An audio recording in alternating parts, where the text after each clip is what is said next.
Bonjour et bienvenue pour notre nouvelle capsule de Biblio-Coaching, inspiration pour écrire, c'est-à-dire une capsule davantage à l'attention des personnes qui souhaitent écrire ou qui sont dans un processus d'écriture actuellement. J'ai choisi aujourd'hui de faire porter notre sujet sur les faits divers. On a tendance à les négliger et finalement ils sont très inspirants pour nous à plusieurs titres, soit carrément tout un roman, parce qu'on va s'inspirer de ce qui s'est passé, tirer le fil et écrire une fiction, ou ça va redonner un élan dans un roman, une idée qui va avoir un peu de piquant, ou alimenter notre réflexion pour la vie de nos personnages, et ce sera donc d'une manière indirecte que ces faits divers nous auront inspirés.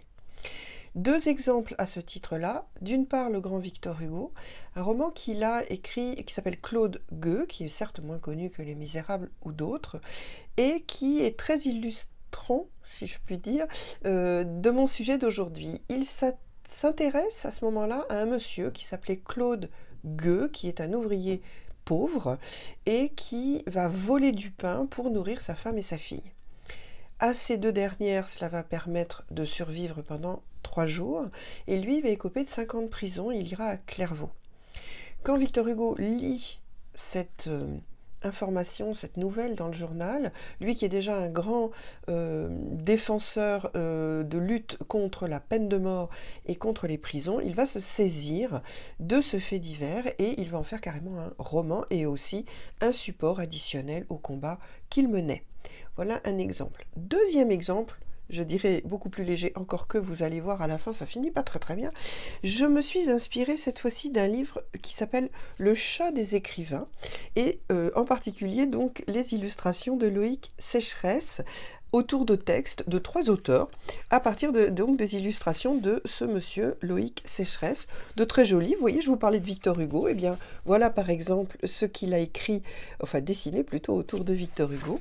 Et aujourd'hui, non, moi je vais aller du côté de Simenon. Voilà ce qu'il nous propose pour Simenon.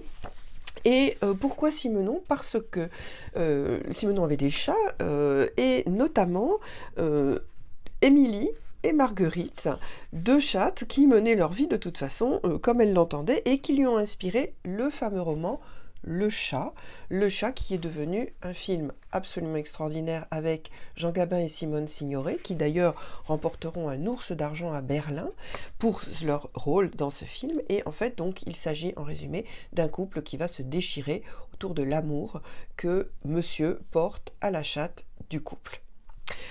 En gros, c'est ça l'idée. Et à un moment donné, Simone Signoret n'en peut plus et menace finalement de tuer son compagnon ou de se suicider, et voilà ce que nous fait lire ou ce que nous propose Simenon.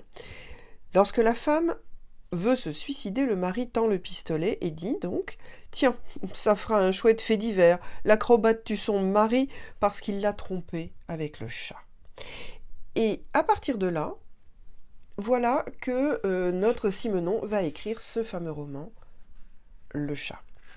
Donc voilà, ce seront 2 exemples pour aujourd'hui. Ce que je veux dire par là, c'est ne snobez pas les faits divers.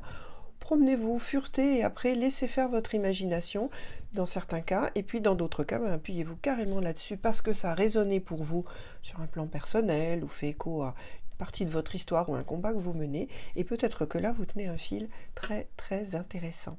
Voilà, et bien écoutez, je vous souhaite une bonne journée. Je vous dis à bientôt pour une prochaine capsule. Au revoir.